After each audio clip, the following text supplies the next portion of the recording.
CarDekho, founded by brothers Amit Jain and Ratan Jain in 2008, has weaved a unique startup story. In 2015 alone, the company got backing of investors such as Hillhouse Capital, HDFC Bank and Ratan Tata. The company also acquired Times Internet's Zigwheels. In the next few months, CarDekho parent Girnar Software is also looking to launch several online portals for batteries, light commercial vehicles and insurance. Amit says his entrepreneurial vision is to build a $10 billion company. Hi Amit, welcome to VCCircle. Thank you. Yeah, so how did you start CarDekho? Before I started CarDekho, I started a company called Girnar Soft. Okay. So if you realize, it's a very different startup story. We basically are one of the few startup stories which actually ran profitably. Okay. And so we first established our outsourcing business where we would get projects from American big clients.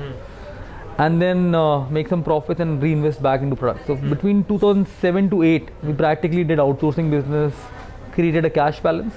In 2008 of February, January timeframe, me and my brother Anurag, who's a co-founder of the company, we went to Auto Expo, which happened in Pragati Maidan in those days, right? Sure. And we saw a plethora of cars. We both are car passionates in any case. So when we saw the cars out there and then we tried to research online, we found a big gap. And that's what we were trying to solve, frankly. So we collected a whole lot of brochures from that expo, put it in our car and got them back and started entering those brochures into the online site. And that's when CarDekho was launched in 2008. That was a starting point, inspirational point. And in any case, my car and for Loves and Anurag's is the same. And we love to drive fast and all, right? So that's what inspired us to start CarDekho. Do you think people were ready to buy cars online at that time in 2008? No, not really. I think it was more from a research perspective. It was like a passionate guy like me who wanted to research online, didn't find all the data. That's why I started this site for myself. And then it morphed into huge traffic, frankly, over the period. So earlier, basically, it was a research platform. Yeah. You could research for cars, all Correct. the data and everything. Till 2011-12, frankly, we were more focused on research-oriented platform. The transaction, the dealer business, etc., evolved much in 2012-13. Till then, we were primarily, focusing on the. I think that's probably, what made CarDekho a better site than others, because the pressure of monetizing was not that high. We are focused on generating better content, a better platform which could serve our consumers. So when did you shift from content to actual e-commerce thing? I think it's a natural progression. Once you have a great content and you have a great user base, business is the eventual outcome. That's how I look at it. So I think how I see my business is, build a great product which people love and people use, and business will eventually happen in any case. So that's what we were basically focused on. And the good part was, there's one business called ad sales business, which is fairly straightforward, which does not require you to set up a large, sales force or a large team. Bunch of 3-4 people team can actually, make that money. So we ran CarDekho actually very profitably, frankly, in all the years of existence. So our ad sales team would get some business out there from the advertisers, like all the manufacturers, and that's what gave us cash to reinvest back into our team. So we kept on reinvesting the money back into the team, and we just kept on growing CarDekho. And today we are 2,400 people company. Honestly speaking, we still don't. We can't still call it pure online buy, because there's an offline play in a car buying. People come research online, they give you a query, but there has to be a physical feel and touch still in India. It's not like that you can completely go online, but it's progressing there. We did work for a manufacturer for whom we booked almost 30,000 cars online, a recent new launch, which I can't name. But people are, becoming more online savvy. But frankly, I think cars are going to be a more, family decision, and you actually want your family to be involved when you buy the car. So I still think there will be offline and online mixed play, and both will have to come together to create that great experience, the consumer experience, right? And that's what we are focusing on. We work with almost 2,000 new car dealers in India, across the country. When consumer comes to us, we make sure a great handshake happens between the dealer and the consumer. We ensure that the consumer gets information of all the competition cars also. So I think this is a great mix of online and offline. How the business is going to evolve from here. So what is the current traction you are seeing right now? So we are seeing an insane amount of traffic flow, and suddenly the mobile has become a rage in terms of the traffic that we get now is almost 70% from our mobile platform, be it app or WAP. We do roughly around 33-35 million visits a month. Okay. And all of course don't buy a car, but I can see the passion for cars, the fondness for car has increased, and mobile has helped that penetration to make things faster. So when did you shift from CarDekho to BikeDekho and TruckDekho? So we realized that if we are in auto, let's conquer the ecosystem. Why only cars, right? Around 2010-11 we started the bike site, and TruckDekho was started this year only. So it's basically joining the dots of auto. Bikes is another big category. If you realize in India, 6-7 times more bikes sell than cars. And if you do the GMV math, it's almost a little bit lesser for bikes, but as a GMV, it's almost out there as cars because of the sheer volume of bikes. I think it's a big market in bikes also, and we'll be able to crack that to a similar way to cars. Technologies are quite similar in terms of what we need to build at the back end for dealers and other tools. That's where I see the businesses will submerge in terms of, so our cost of building the technology remains similar, and then we reuse across various verticals. So how are you seeing the traction for BikeDekho and TruckDekho right now? So TruckDekho is a early starter, but the good part is we are already seeing roughly around more than like 4 lakh visits a month. Okay. And bikes is obviously popular category across our auto portfolio. We get roughly around 3-4 million visitors on bikes alone. What prompted Ratan Tata to invest in CarDekho? I think it was a sheer vision that we saw, and kind of dreams we are having on how we'll reshape the auto business in India. I think that probably was something that he also mentioned, that you guys have a big vision. If you can implement this, this will change the way India ecosystem works. In the meetings that we had, he inspired us to go international. That's why we went into Asia Pacific with the brand Car Bay. So we are already live in Indonesia, Philippines, Malaysia, Thailand, Vietnam. What about the current acquisitions? You recently acquired Zigwheels from Times Internet. Exactly. So how did that deal shape up? So it was an interesting deal. The deal happened because we wanted to have a better content platform also. Zigwheels, I have always respected for the content they've generated. They were not too much into a great research platform, but they were definitely a great content platform. That's where I saw the synergy. Secondly, I think Zigwheels, being a magazine and online brand both, enjoyed that credibility amongst the manufacturers also. Thirdly, they had a decent amount of traffic. Now, if you think about it practically, when I buy Zigwheels, I just plug in whatever traffic is generated with my monetization engine, because I already have that. I am already working with 2,000 new car dealers, 4,000 used car dealers. All you need to do is plug this asset into the monetization engine you already have. So the asset becomes profitable from day one. So for a company like ours, it makes sense to consolidate, because every consolidation is profitable. But going deeper, how did the deal take place? So I'll be frank. I met Satyan Gajwani, and Satyan, I got introduced through our board member Shailesh Lakhani. Okay. And we interacted for multiple times. I started interacting with him last year November time frame, I think. Zigwheels already had a deal ongoing with somebody else at that point, and the deal was already committed. And then basically I showed Satyan the vision that what we are doing at CarDekho, this we might actually give you a better return. And for some odd reason, the deal did not shape up where they were already doing the deal. And then I had been in touch with Satyan, and I had been explaining my progress and how we have and then we raised funding also in January. And that's when things started to change. Satyan and me sat together multiple times, went through the plan, and he realized that probably CarDekho is the best home for a site like Zigwheels, which is so heavily into business, and we can probably make the best out of what Zigwheels has to offer. So for good 2-3 months, I interacted with the Times team, finally came up with a term sheet that we both were happy about, and that's how the deal happened. So you have acquired 3 companies in the past 1 year. So what's more in store? Because you've recently raised huge amount of money. So how will that money be? So we are looking at M&A in auto space. We are looking for good teams and good technology that can help us evolve our business faster or adds value to a consumer. So if there is anybody doing auto startup watching this, you should definitely contact us. We are definitely interested in that. Secondly, we've also raised this money to expand internationally. We are also looking at acquisitions in Southeast Asia right now. So I'm hoping that within next 6 months you'll start hearing some news of acquisitions there also. So in next 6 months, how many acquisitions will we see? You should see at least 2-3 acquisitions that we'll do.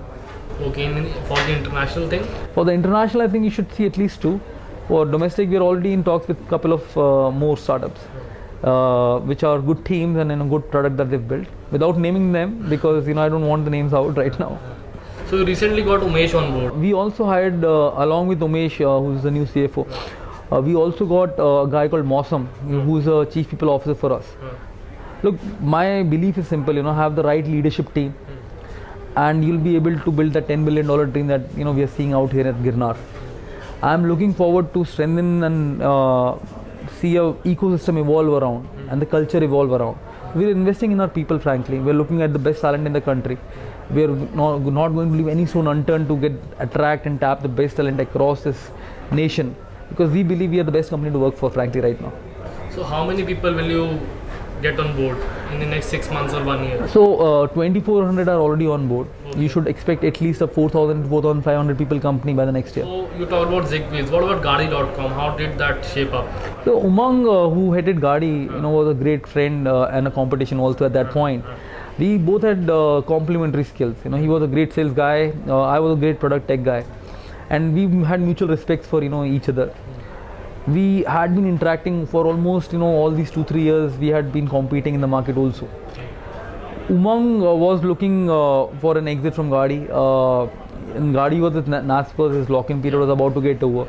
That's when I started speaking to him, and tried to convince him that this might be the right home for Gaadi also. We both had synergistic vision. The conversations took off very well. We both got very excited with the prospect. Then finally I had to negotiate with Naspers with Ashish Kashyap to get Gaadi into our. I think we came up with a mutually beneficial offer to Naspers, and the deal happened. And honestly, this has been a great partnership with Gaadi, and Umang has shaped up in the business very well for us. So you have CarDekho, you have BikeDekho, you have TyreDekho. So what more new offerings can we see from Girnar? You should see a portal on services. You should see a portal on batteries and batteries also, because we are getting into batteries. You should also see us in light commercial vehicles. You'll also see us in insurance, used as well as new car insurance, right? So we are basically working on a lot of verticals right now associated with auto. So you will also get in hyperlocal services, like we said? So you'll see us getting into hyperlocal in terms of roadside assistance, for example. So if you're stuck with a puncture, you can just press a button in the app and we'll provide you roadside assistance right there where you're stuck. So something like BikeDekho will also come up? Yeah. So what more product offerings? So roadside assistance is another product that you should expect from us, take a big way. We should also look at us in terms of finding. So tires right now is more research oriented. You will start seeing us getting into transaction of tires now, frankly. So we first basically usually evolve a content based platform, and then like CarDekho evolved as a content platform, and so then CarDekho has had this transition from content to commerce. Yeah, so you'll see it happening for other verticals like trucks also, bikes also, TyreDekho also, and the other assets also. So when can we see all the transition for this coming financial year? And what about new product offerings? Since when will you launch these new products? So some of them are already launched, some of them are work in progress. So as I speak, everything that I've spoken so far is work in progress. Okay. So you should see them launching, in next 3 months, 4 months, and there's so many teams working on it. It's a buzzing with energy right now. So how do you shape up this industry? Like, what has been the vision behind this? So I think it's the consumer has been a center of our vision, frankly, and the experience that we can provide to our consumers. Who is a consumer for us? Anybody who buys a car and then owns it. So you practically think about the aha moment for the guy comes when he buys a car. We have already solved the problems involved in buying a car. Post that he drives the car home, then he realizes, then his love for cars falls rapidly. नई car में मज़ा आ रहा होता है, जब car पुरानी होने लगती है तो the care and love that goes down. We basically will stand for the fact that we want to make sure your love for your car is always at a high. What that means is that we'll handle the consumer through the entire journey. That means that we'll be basically helping him get his service done. We'll be helping him buy the right car accessories. We'll be helping him with change of tires, batteries, and finally, once he has driven the car for 4 years, maybe 3 years, maybe 5, we'll help him sell the car. Ecosystem of services you are building for the country. Yeah, exactly. So we're basically now tying up with service centers across the country to enable that piece. A lot of so if you think about it, our business is not as simple as just a research-based site. There's a lot of online and offline integration. And we are basically building a lot of back-end tools which are not visible right now in terms of consumer, but all these used car dealers had to be organized under a single platform, and that's what technology has a role to play in online offline integration, and that's what we basically have been working on. How do you see the competition shaping up? Like, honestly, we are not driven by competition on how we approach the market. We are driven by competing ourselves, how we can better ourselves, and that has been philosophy of the company. We do not benchmark ourselves with competition at all. None of our internal meetings or board meetings even have a mention of a competition. Our motto is simple: beat yourself in whatever you do, and you will eventually be the number one if you're doubling yourself every year. when do you see CarDekho turning into a unicorn? Next year. Next year? Yeah. How soon? Next year, look, we're not raising money at this stage, but I'm hoping that next time when we raise money, will be either unicorn or near about that. So you recently put money in CarDekho. Yeah. So what interested you about CarDekho? Look, I think education is a noble cause, and being from an Indian family background, I know every parent wants his son, daughter to be either an engineer or a doctor or a predefined a CA, right? What I realized was a lot of people have insane amount of talent, and they end up doing what they're not good at, and they just become average in their fields.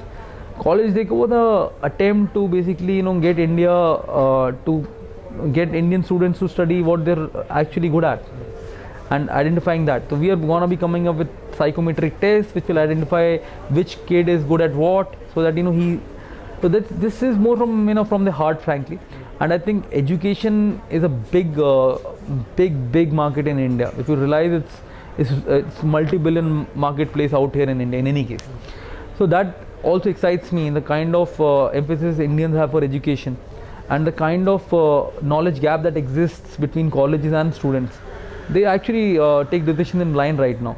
Even if you have to go to engineering, which is the right college for you. Frankly, all these colleges have glossy brochures, but if you go see the reality, the building does not even exist, the way it is. So I want to bring the reality to students. That's what excited me about the project. And of course, I think it's a big money-making opportunity also, given the fact that there's a lot of media money spent on education by all these colleges. So you say that you've cracked the code for automobiles, and you have recently put money in CarDekho, and you also have PriceDekho. Yeah. What more sectors? For now, I think we'll be more focused on our international expansion plans that we have. We honestly keep on incubating small ideas within our company. Some small apps we have been building around. You should definitely see us more aggressive in the international expansion, frankly. Whatever we have done very well here, the technologies are actually very reusable in emerging markets. So maybe the CarDekho story will probably repeat in Indonesia, for example, right? Okay. So for now, I think I'm content with what we have.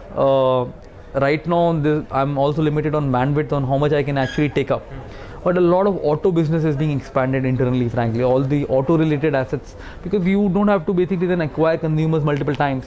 It is a journey that you're living with the consumer and adding value to the consumer while you live that journey. About international expansion, so how many countries will we see? You're definitely so we're already there in 5, okay, in APAC. If all goes well, frankly speaking, second half of next year we'll start focusing on Middle East. So you'll see us expanding in Middle East and African regions as the time moves on. But I think the first bet has to be really successful, the APAC bet. And I'm very excited that we are already doing almost 1 million visits in APAC region in a month. That has shaped up very well for us. We are very excited with the response that we've already got. What about replicating the model of BikeDekho and TyreDekho in the foreign markets? That's exactly what's going to happen. So we are starting with cars. Bikes is honestly already launched. So if you go to our Indonesian site carbay.co.id, you'll see bikes there already. The idea is that do the research platform of car and bikes, then what you've done in CarDekho, just replicate it there by adopting to the local flavor out there. So you are going to see exactly that's what the plan is. You'll be seeing tires, batteries, and all that stuff I said in the other one. Exactly. But I think we'll have to be very, very successful first in the auto business, which is the core classified business. Once that happens, the customer is already with you, and now you have to live the journey with them. It's an eventual outcome, frankly. So what do you think about the startup ecosystem? I think it's insane amount of energy that's built up around startups. So many people are starting up now. I remember my era, in 2008, very few people would actually, enter a startup in that age. Now look at it now, right? So many startups. People fresh out of college want to start up. The only thing that I think is missing from the sanity of the startup ecosystem is around the unit economics. people are now starting up to raise funds. And that is not how I looked at the business. People should look at the business, and funds should be used for growth. Not that this we have to raise funds and that's why we have started up, right? I think there's an approach difference that I personally have, the way startup ecosystem is evolving. I think sanity is slowly coming in town. Honestly, there have been a lot of deals which have got a great valuation, but are they sustainable or not, that time only can tell. But my way of looking at it is you have to look everything in terms of a true business, and a true business means whatever you spend, you just can't be operationally negative, right? You'll have to be operationally positive if you really want to build a sustainable business out there. What advice do you have for the young entrepreneurs who want to build a successful business? Have passion for what you build. Ideas can change. It does not matter what idea you started with. The team does not. So stick around with the team, have that commitment and the bonding with the team. Focus on unit economics of building a true business. If you're building a business that is so heavily dependent on funding, you will end up, diluting, number one, diluting too much.